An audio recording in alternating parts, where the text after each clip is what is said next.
Okay, so before we start the carpeting, there's a couple of cables that we need to get in. There's going to be very few electrical items over the side, that side, but we are having some reading lights just on the back pillars there, so we need to get those in.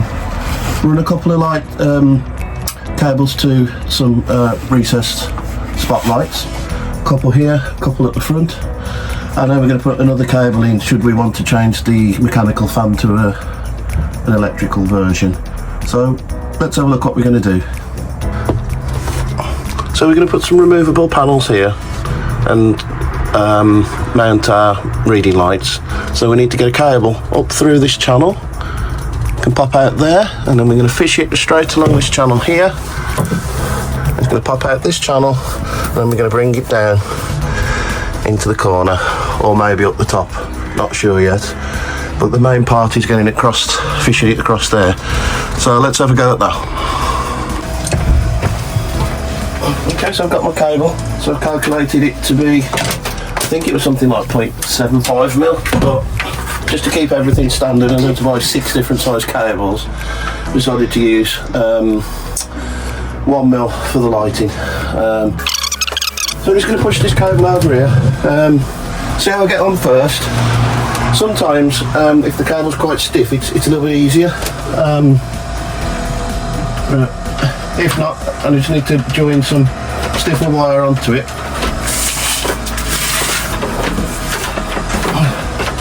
And then tie that off. I can feel that that's hitting some resistance straight away. So that's not quite working. So what I've decided to do, I've got this twin and earth cable that you'd use in the household in the UK. And it's much stiffer. So when it hits any resistance, it pushes it out of the way rather than coil up, bunch up. Something in the middle, but so if it snags up on it, it's a case of just trying again. There's some obviously cable looms under there as well.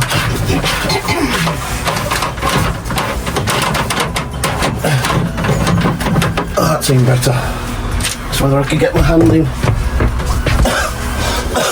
to reach now, isn't it? And there we go.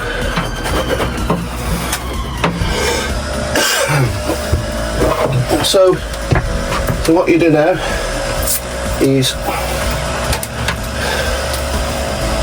just tie the cable that you want to go through onto the cable that you've put in. And so I'm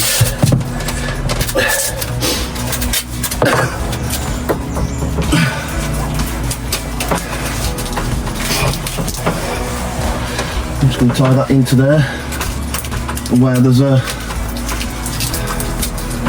where it joins, where there's a bit of a lump. Just try and even that out with the tape, because that sometimes starts to snag on something. Push it, compress it down as much. When you're pulling it, just be careful not to tug it too hard, because it can pull itself out. And there we go. So that's how to fish the cable across the back. So all I'm going to do now is pull that off. Okay, so our reading lights are going to go over this area here, somewhere here. It might be on these things. We're going to have some removable panels here because you have to access the lights if you need to change the bulb. So I'm just going to push this down. And we're going to just reach down. Yep, can see and feel something. There we go. That's roughly in situ now.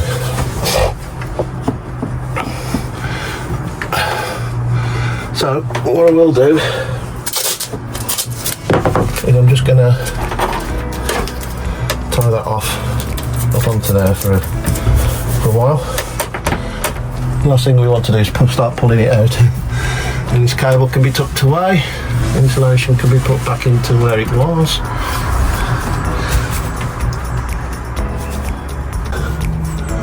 Okay, so we've got this cable here now, up the top. We're going to bring it down this column, which is easy because I've got these holes. Then I'm going to bring it down across into this area, and that will be behind the ply panel, and then across back of the wardrobe area, and then down, as you can see, down onto the floor there where our electrics are going to be mounted over there. So I'll set you up on the tripod and we'll get that cable across. Obviously we've got another light that's going this side, so there'll be another cable going through there as well. So first I'm just going to estimate the length of this cable so I can cut it off, because I can't get that through those holes. So I'm going to bring that down there, somewhere thin like that, and then I'm going to bring it down, and I'm going to say it's roughly about that length. That's through there. Right, just a quick tip here. I could carry on and push this cable through the full amount, but I'm also putting another light here, reading light. So what I'm going to do, I'm going to go ahead and cut the cable for that so I can push the two cables through. So all I need to do is measure some cable that's the same length as that really, and then tape them together, push them both through at the same time, save a bit of time.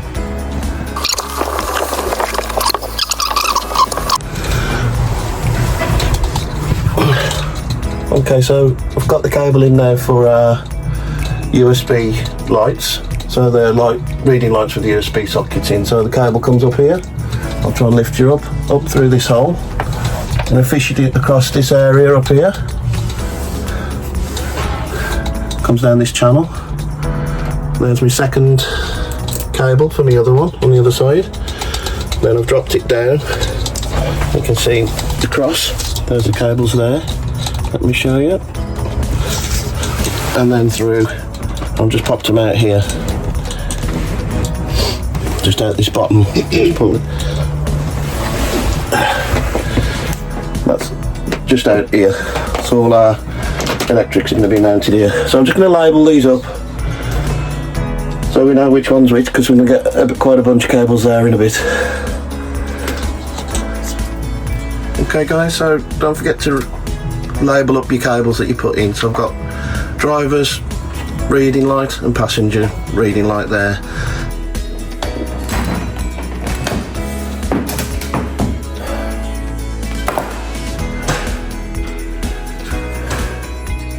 Right then, we're going to fit the gland for the solar cables. So we've got the solar extension cables, we've got the gland itself, and we've got this other grommet that we're going to put through the roof. That will just sit inside the actual gland. So I'm going to make it so that the cable entries are from the rear, so the cables are sweeping round and into that way. That way, if it was round this way, you've got driving rain and you're driving towards the rain, it could penetrate in, so it's much better this way. So that's the thinking behind it. So what I'm going to do now is I'm going to pop a hole there.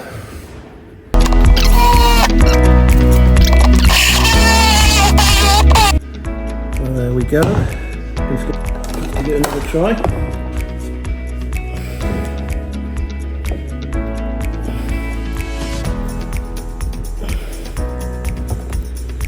Yeah, this seems to be right. That seems to be good. Okay, yeah, that fits in perfectly, but before we fit that, we're just going to move that out of the way. Have a bit of a clean up and get it painted and some undercoat.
So we started to put our cables in here for our spotlights. They're going to be mounted on the ceiling.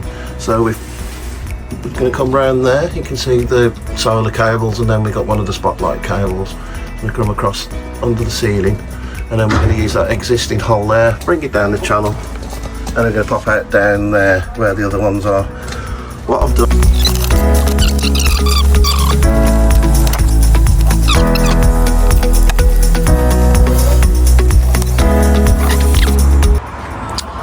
So we've just put the cables through the pillar there.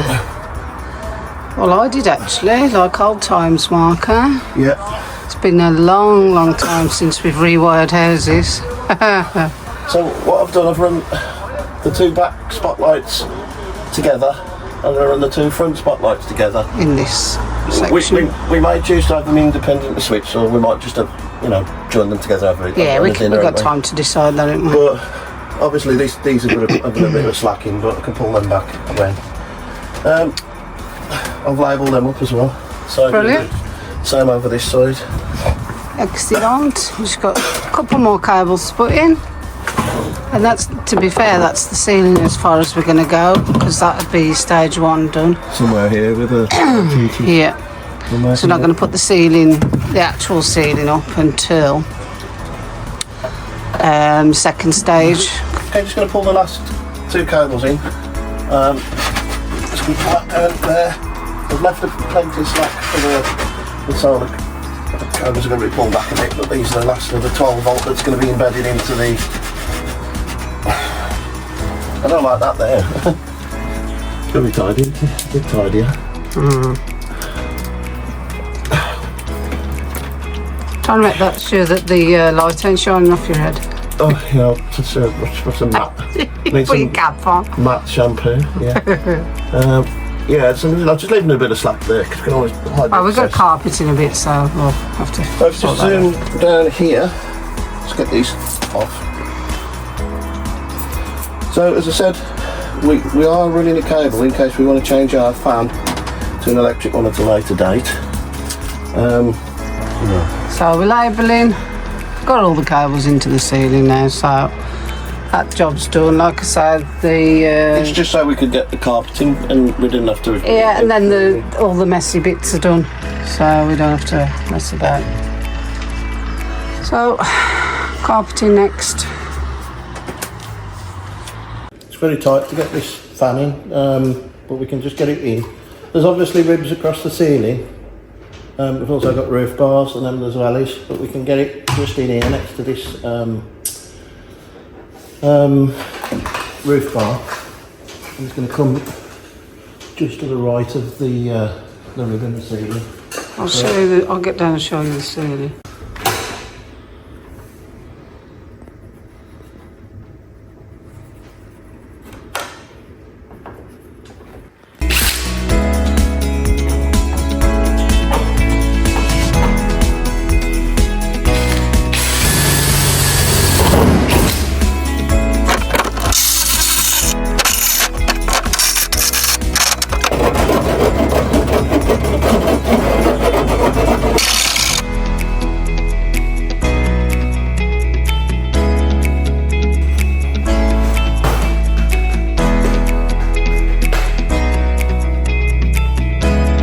Not sure yet, but that makes looks a nice size for a battery. I'm going to get some wood mounted to come here. I don't really have to worry too much because the wardrobe is going to be over this. So even if it came over this carpeted panel, it'll be in the back of wardrobe, which will probably have a false back on anyway. So I want to be able to get to the cables afterwards to either replace them, add new stuff in, because once you've got your van, I'm sure that if you've done a van yourself, it's one of those things that it's never finished. You know, you'll finish it and go, oh, I want some lighting in my cupboards, or some additional stuff, an extra charge point maybe. So being able to get to the cables where possible is a good thing. And so we've already thought that on the side of our passenger side, we're not really going to be bothered about putting any electrics there because we've just got a bed, to be honest. So we've got our lights will have USB chargers in, or have got USB chargers in, so we can charge that side. And we're thinking about having a charging cupboard that's got some multiple USB-Cs and fast charging USB-Bs to charge of all of our electrical equipment. So as long as we can get the cables into the cupboard, that's fine.